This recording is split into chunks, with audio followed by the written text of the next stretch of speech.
Okay, well, thank you everybody for joining us. It's a pleasure to have been invited here. And yeah, we're really chuffed. So I'm going to tell you a little bit about the team, and then I'll tell you a little bit about the project. So I'll introduce myself first. My name's Dr. Emma Whewell and I work at the University of Northampton.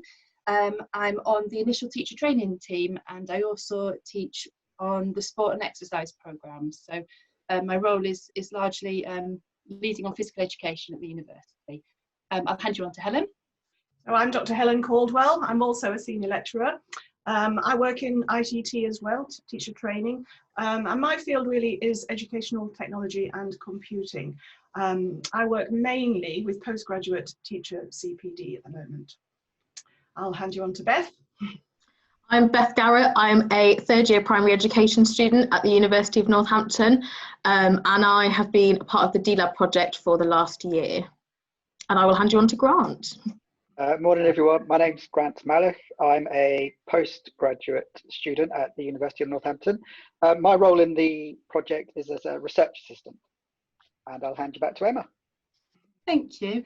Okay, so I'll tell you a little bit about the Digital Learning Cross Boundaries project as a whole. So you're quite right, Ian, it is an Erasmus funded project. It's a 3-year project and we're working with 5 other countries. So Belgium, Denmark, Norway, well 4 others, Spain and ourselves. And we are working with getting people involved with AR and VR to sort of do change-making activities. So spotting a social problem and having the skills and the knowledge to do something about it. So this year we focused on physical boundaries. So what my body can do. And we've been working with the universities in those countries and also our 5 link schools. So altogether we have 10 teachers across the 5 countries, 25 student teachers like Beth across the 5 countries, 20 university lecturers and about 300 school children working with us on this project. So lots and lots of interactions. Now today we're not going to talk about the whole of the project because it's quite big. We're going to focus on one little bit, which is the work that we did with a group of children, students and lecturers from Denmark, and we're looking at the theme of exergaming. So their social problem was physical inactivity and the role that technology has generally had in that, which has not been a particularly flattering role. So their problem was, how can we use technology to get children more active? Okay, so let's click onto the next slide. Hopefully, there we go. So, like I say, we're just talking about one little strand today, and we'd like to tell you about the research we've been doing with it. I'm going to tell you about the technology that we've been using, and Grant is going to share some of the findings that we've had from working with the children. And to summarise, the aims of this kind of programme is to look at digital making, so how they can make digital artefacts and digital things to solve their physical inactivity programme, and how they can develop the skills of being a change maker. So having the skills, knowledge and attributes to do something about a problem that they have spotted. Okay, so next one. There we go. Okay, so the background to the project. So we were using immersive technologies, including AR and VR, to address inactivity in teenagers. And this was all inspired by something Beth's going to tell you all about, using the exergaming equipment at the Sports Innovation Campus in Bruges. So the sorts of things that we got the children to, we wanted the children to achieve was a little bit of intercultural awareness by swapping digital artifacts. So this included things like 360 films of their school, a game that they'd made up that they wanted to share with them, maybe learning some of their language or a song. We wanted them, secondly, to design a solution or an exergame to use technology to get the children moving. And then finally, we wanted them to make a prototype solution using the technology that we had in a 360 environment. So I may have said a couple of words that maybe have baffled some of you, possibly not, but wanted to clarify what exergaming is. So you may be familiar with some of the platforms like the Wii Fit, Nintendo Switch, the Xbox Connect. You might be quite familiar with games like Pokemon Go.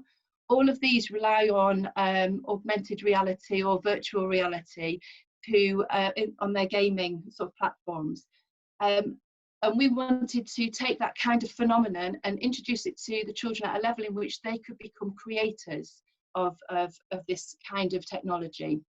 So VR completely immerses the users in a synthetic world, and AR superimposes virtual objects into the real world.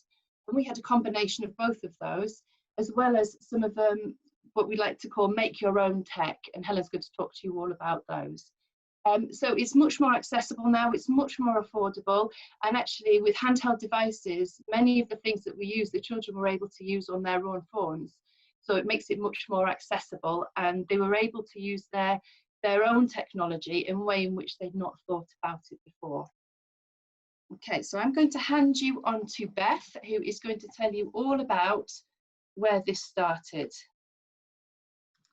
Okay, so in October of last year, myself and 8 others from the UK, so a mixture of lecturers, teachers and students, travelled to Bruges in Belgium as part of a group of 50 participants who met to plan what we would be doing for the project this year. So this was the first time that we'd all got together, and for me it was the first time that I'd met a lot of the other people. So for most of the week we were based at Howest University campus in Bruges, where we explored a range of different technologies, which you can see pictured on this slide. The first 2 days of the week we focused on sharing some of these technologies and ways in which they can be used in education. So each of the lecturers from each country ran a workshop on one specific technology, and we talked about how they could be used in the classroom with children for different elements of education.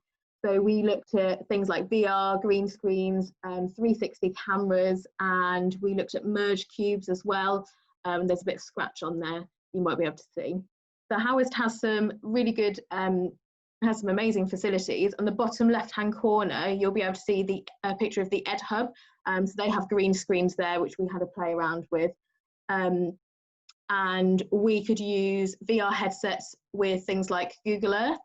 So, I mean, I've never flown over Rio de Janeiro, but I had the opportunity to do it using VR headsets, and it's amazing. So if you have never done it, I would recommend it. We also went to the Sports Innovation campus in Bruges, where we were introduced to the concept of exergaming, which Emma has already mentioned.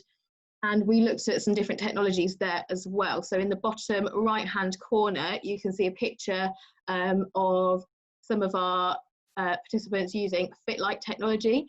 And FitLight is motion activated light sort of discs, which you can program using a tablet.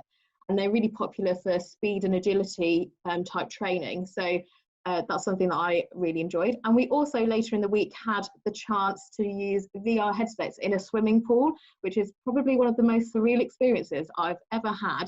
So you can see, you have the image of you going through the ocean in the headset whilst you are floating in a pool. So it's far more immersive than just a standard sit down, you're wearing a VR headset experience. Now, the purpose of the week was not only to explore these technologies, but also to plan the international days that we would run in schools with children. So we split into 4 groups with a mixture of lecturers, teachers and students from each of the countries. And the group that I worked with consisted of participants from the UK and Denmark. And we focused on exergaming as our strand of DLAB as the whole. So we planned specific activities that we would do with the children in school, and something we were really keen on including was opportunities for the children to communicate with the children in Denmark and that aspect of international collaboration. And we were able to do that using video calls and Twitter as well. So one of our activities also involved using the website Mentimeter, which allows you, it's like a live sort of interaction tool, and it allowed us to make a collaborative word cloud based on what a changemaker is, with children from both the UK and from Denmark at the same time. And they really enjoyed seeing that come to life. So I'm going to hand you back over to Emma now to talk a bit more about international collaboration. Thank you. Okay, thanks, Beth.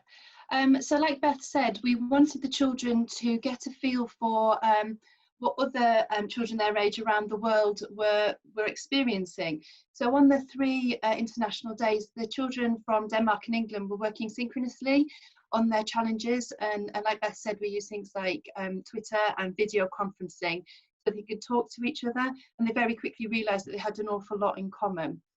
So this academic year, what we've wanted the children to do is sort of threefold. Getting to know each other over a distance, so understanding the lifestyle, the challenges of a child their age in another country, making a difference in the world by designing exagames to combat the problem of inactivity, and we offered them a range of technology by which they could do that, so they had this designing problem.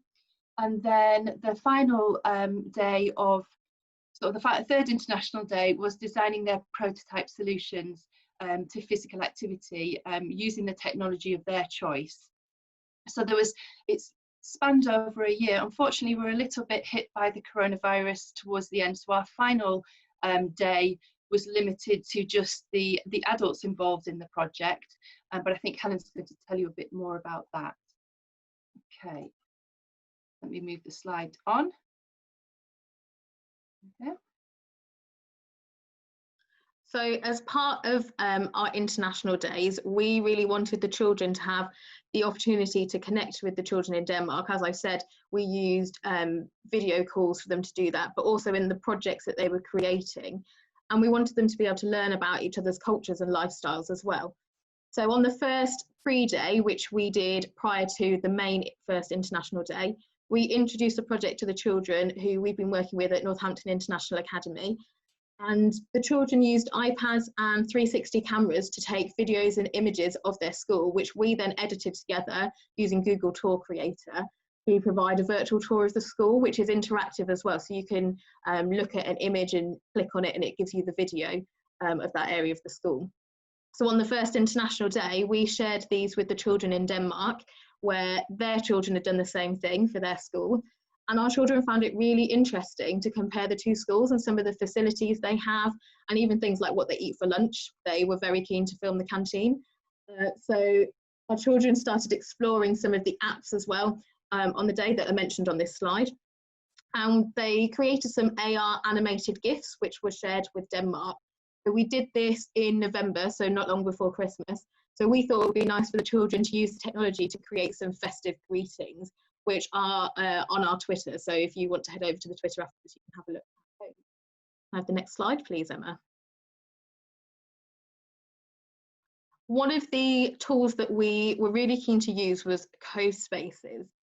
So co-spaces is something that I was introduced to in Bruges, and I think a lot of the others were introduced to it in Bruges.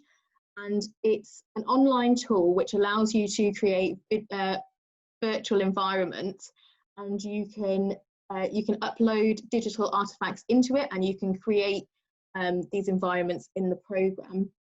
So we were really keen for the children to create something that they could share with the children in Denmark that would represent their culture, and so we thought, food, why not?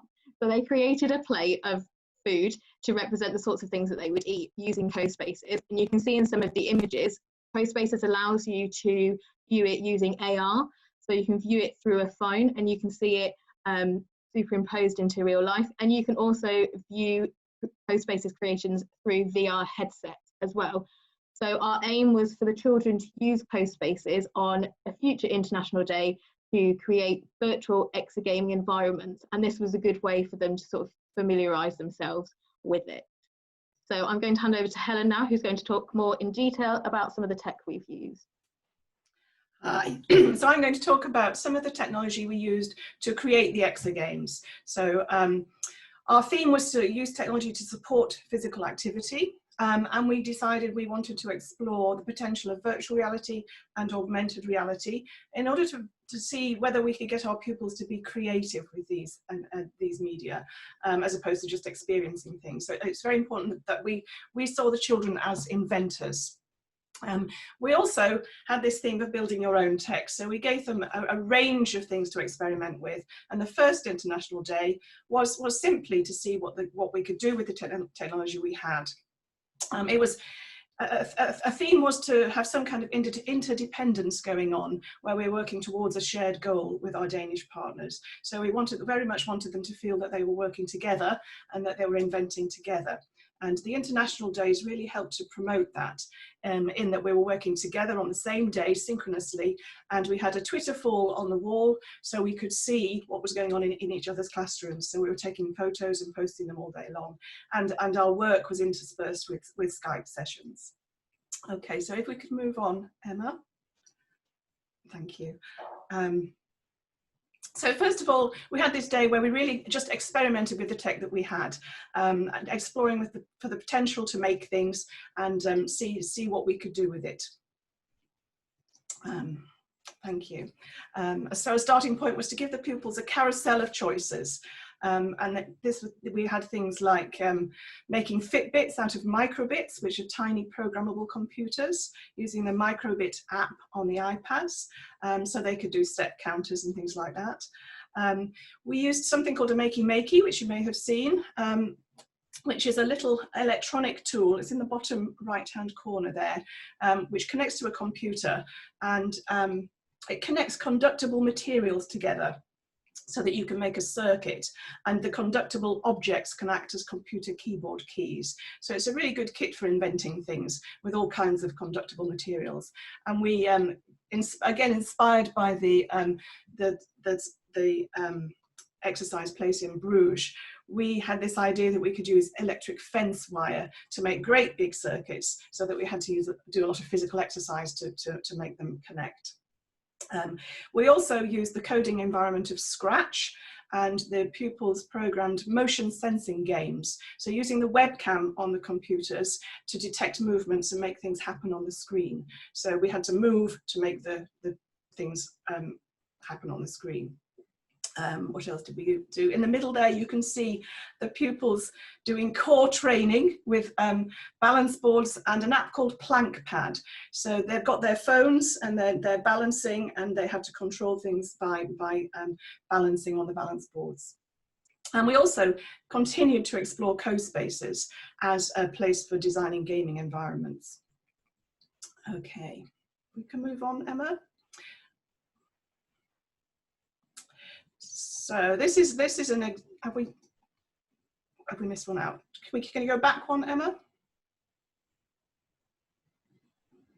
No, forwards one. Sorry. Oh, sorry.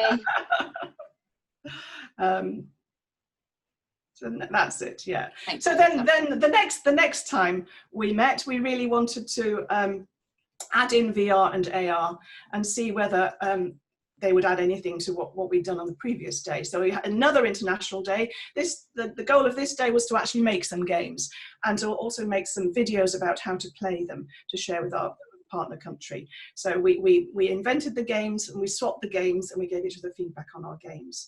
So they came up with things like virtual reality table tennis. They made balance board games in combination with virtual reality. So again, with the balance boards and the apps, but this time using VR with it. The children used 360 cameras to make videos of basketball coaching tips. They challenged their partners to explore environments using the cardboard camera app. They managed to combine microbits and Scratch to remix another balance board challenge. A lot of makey ideas. You can see one in the middle there from Denmark, where they're doing things with spoons. And we had, they invented a soccer video sensing game in Scratch. So you had to control the ball with your head and your arms, actually, in front of the computer. Okay, I'm just going to show you the example of the makey game, if Emma can move us on. So this one, it isn't VR or AR, but it was a really good idea. So you can see we've got Pac-Man on the whiteboard, we've got the computer in front of it, and you can see there the electric fence string and foil covered objects. So they're using things like hoops and balls and the movements of the children are controlling the Pac-Man characters on the screen. So they invented a range of different games. Actually, some of them were collaborative, some of them were competitive. But once we got this idea that you could control things on the screen with your bodily movements, there was a lot of potential for playing any game that you could use the arrow keys with. So the way it was set up, you could use any game with arrow keys or the return key or the space bar. Okay, so moving on again.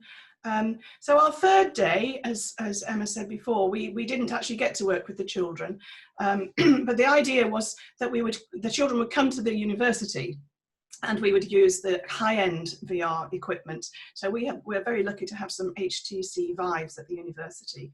And we wanted to see how we could use apps within the Vives to prototype a solution to a problem. So the problem we were looking at here was exergaming and physical inactivity. But the techniques that we explored could really be applied to any problem. So our challenge was to design a prototype digital artifact that draws from artificial realities to stimulate physical activity and address our issue of young people's addiction to playing online games.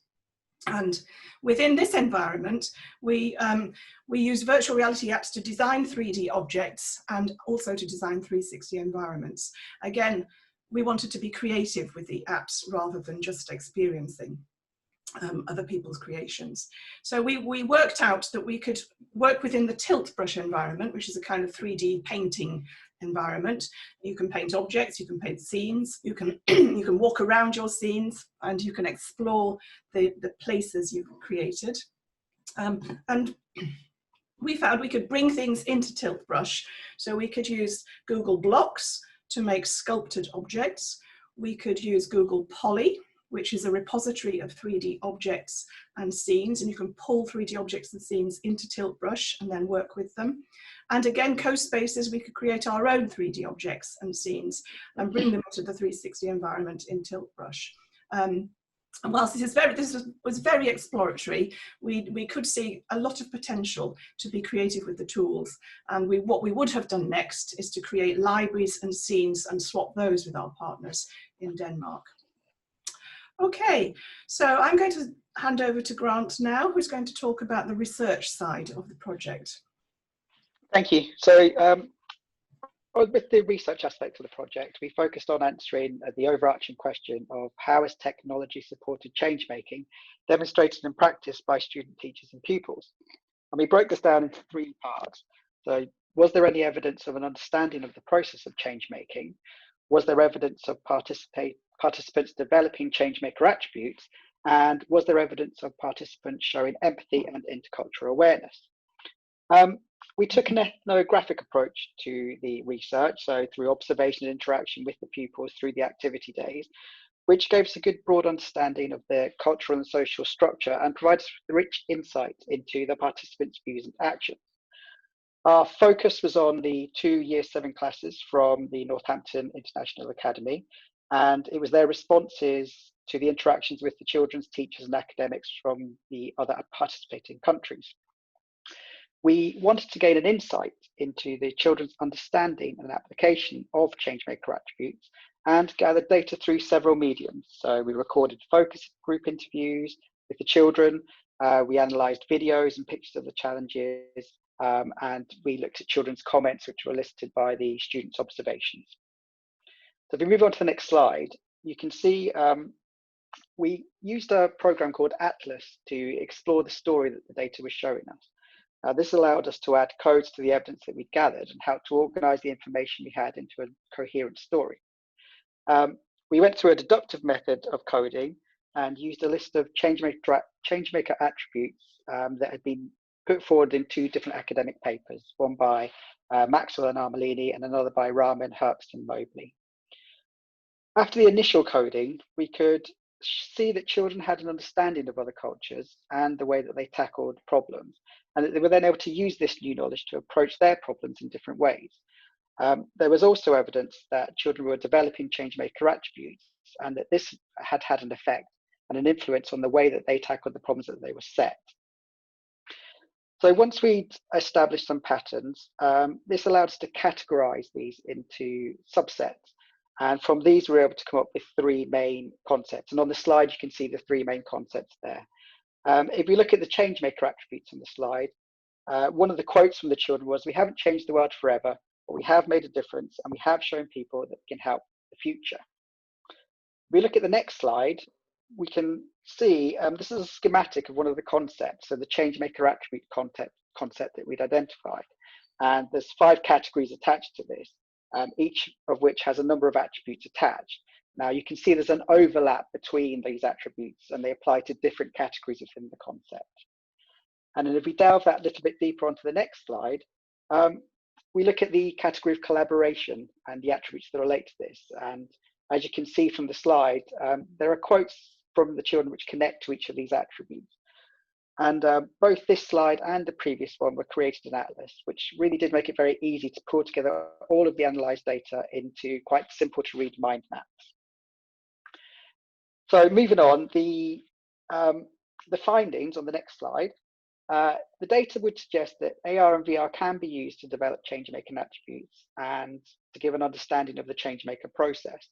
The children demonstrated a range of skills associated with change-making and were able to articulate the skills that they had developed and the various benefits and challenges that these bring. As one of the children said, "There's so much more to technology than just tapping games. It can motivate you to help with your health." We also found intercultural awareness was demonstrated through a commitment to exploring settings and solutions, and they were able to empathise with their international peers and offer cultural sensitive prototypes. Looking forward, the coronavirus has really made us even more aware of our need to be change makers within the project. So our further opportunities, we're looking at using AR and VR in the context of an extended international study. So our focus this year was on the physical boundaries, but as we move through the project, our next focus will be on crossing personal boundaries, so looking at children's aspirations and confidence. And the final year will then look at environmental boundaries, so making changes to where they are in space. And that's our data analysis. So I'll pass you back to Helen. Thank you.